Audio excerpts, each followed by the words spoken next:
In this video, we're going to show you how to lay a pastel metallic nicely without it going patchy. Now this bonnet is for one of the lads in a couple of units down from us.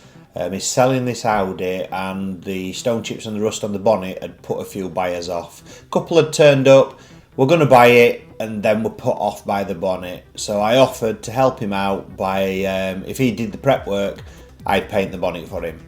So he's prepped it. Taking all the stone chips out, and then what we're doing is basically giving it a wet on wet coat of primer and then going straight on with the base once it's cured for 20 minutes. So for this wet on wet primer we're using an Iwata W400 Balearia with a 1.4 setup. Really good gun. We used to have cheaper versions of Iwata guns for primer guns and they caused us issues, didn't last long, spray patterns were terrible. I just got sick of messing about trying to sort them. So I bit the bullet, bought a couple of Balearias, one with a 1.4 setup, one with a 1.8 setup. Obviously the 1.8 is for the high build primer when we're using that. The 1.4 we use on the wet on wet like we're doing now. For the wet on wet primer, these Balearias with a 1.4 setup lay it on really smooth and give you a beautiful finish to go on with your base. So the primer's now had 20 minutes to flash off as recommended on the data sheet. It's a Max Mayer primer that we're using, and now we're ready to go on with the base coat. So for his base coat today we're using a DeVilbiss DV1 Gambler edition with a 1.3 setup and a B+ air cap. In my opinion you can't beat this gun for laying down base coat.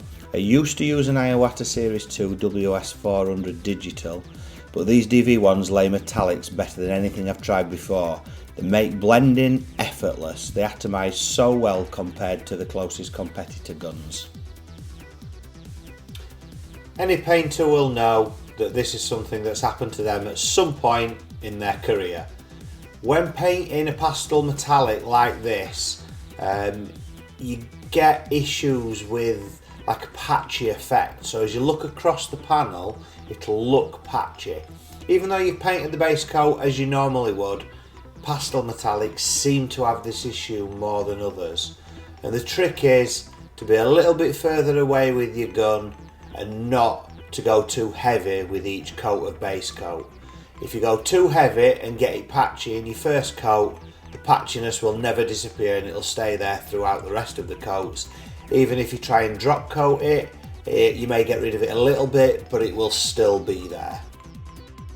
What that leads to is normally having to do a redo on the job, which costs time and money, and then that makes jobs a lot less profitable. To help drying of the coats, to speed up the process a little bit, we're using a Wulcom Air Blower Pro. They're currently £84 on the website as of today, I've just checked that. I find it to be the best and most effective dryer, and it's actually cheaper than the more expensive Eco Dry that they do. So we're on to the second layer of base coat now. We're going with a medium wet coat. As I say, you go too heavy and do a full wet coat and that's when you'll start to get the patchy effect in the base coat that you'll never get rid of, not without a redo. With using the DV1 for the base coat, you can get away with a slightly heavier coat than what you would with, say, the Iwata WS400 and still not get the effect of the patchiness. But it's still something to be aware of, not to go too close and not to go too wet. One thing to mention as well, we're using the Wulcom Thermadry system. It has got a heating element in the airline and a heater on the filter setup. So we're spraying the base coat around about 42 degrees I think it is, and when you're spraying the clear you up it to 50, and it has a 70 degree setting for drying the base with the air dryer. But one thing that I've noticed is if you turn it up to 70 to actually dry on the base coat, it burns your hands, which is not what you want. When you're holding the airline at the end on either the metal spring or the coupling, it will literally burn your hands. So we just tend to leave it on the 42 degrees that we've sprayed the base on, and we still find it to be drying things a lot quicker. Obviously you're keeping your temperatures consistent as well, by having the setting at 42 degrees, so your base coat does lay down a lot nicer than if you're just blasting cold air through there. Now if you're enjoying this video, a like could be appreciated. We'd also like you to subscribe if you're not already subscribed to us. We try and release content on a weekly basis, but it depends what kind of jobs we've got going on in the workshop. It's not always paint work, we do mechanical work as well. So we do release some mechanical videos, and we've got 2 different playlists for that. So we've obviously got mechanical in one, body shop in other. We've got a couple of other playlists as well. So we try and categorise the videos that we're putting on this channel into areas so people can watch the ones they want, and then obviously if there's something they're not interested in, you don't have to look through everything. So you don't really need to do a drop coat or an orientation coat when you're using a DV1 with the Enviro-based base coat that we use. We tend to find it goes on nice, but I do tend to do like I'm doing now. If we've done the bonnet from left to right, we will then go across the front and just drop a coat in the opposite direction, because if you have got any kind of banding or striping in the base coat, that'll help eliminate it. You don't usually use in these guns and this base coat anyway, but it's just another thing you can do to prevent it from happening.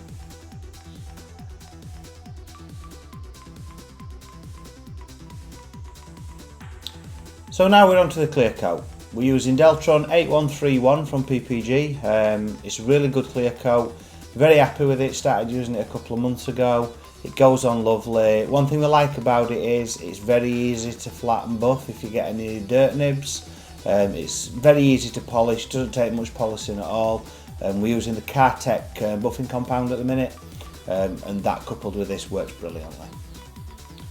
Currently using an Iwata Series 2 digital clear coat gun with a 1.2mm setup. That's what's recommended by PPG for their Deltron 8131, and that works brilliantly. Now every painter has his gun preference and prefers the processes that they like to do to get obviously to their end product of a really good high-end job. But I don't think you can beat the DV1 base coat gun for putting your base on, and then the Iwata Series 2 digital for putting your clear coat on. That combination of gun works brilliant for us. We have also got a DV1 clear gun, and we've got a Series 2 digital Iwata base gun, but we haven't used them for a while now, and we always tend to stick with the DV1 for base and the Series 2 Iwata for our clear. Now our first coat of clear, we're going with a 50% overlap and a full coat of clear. Don't have to get the first coat perfect, but we do try and get a close coat for the whole panel.